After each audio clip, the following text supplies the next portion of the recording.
بسم اللہ الرحمن الرحیم۔ قرآن اللہ کا کلام ہے، اس لیے یہ انتہائی محترم اور قابل عظمت کتاب ہے۔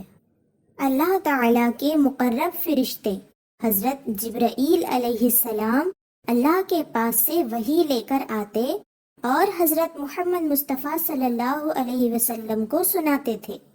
آپ صلی اللہ علیہ وسلم اسے صحابہ کرام رضوان اللہ علیہ مجمعین کو سناتے اور معنی سمجھا دیتے۔ کچھ صحابہ کرام تو ان آیات کو وہیں یاد کر لیتے اور کچھ لکھ کر محفوظ کر لیتے۔ اس کی تلاوت عبادت ہے۔ صحف ابراہیم، زبور اور تورات و انجیل کے بعد آسمانی کتابوں میں یہ سب سے آخری کتاب ہے، اور اب اس کے بعد کوئی آسمانی کتاب نازل نہیں ہوگی۔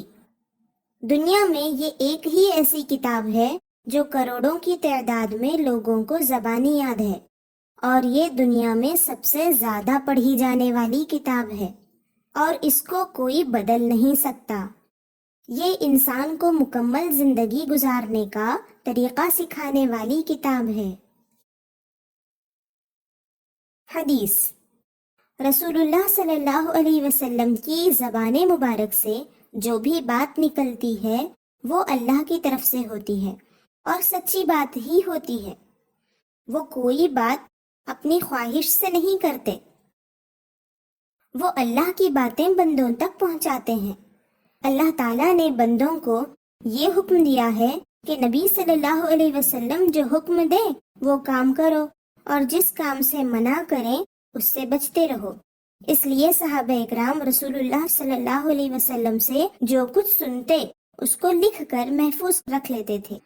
آپ صلی اللہ علیہ وسلم کی انہی باتوں کو حدیث کہتے ہیں، جو آج کئی کتابوں میں جمع ہیں، جیسے مسند امام احمد بن حنبل، موطا امام مالک، موطا امام محمد، المستدرک للحاکم، مصنف عبد الرزاق، مشکات شریف، شعب الایمان وغیرہ۔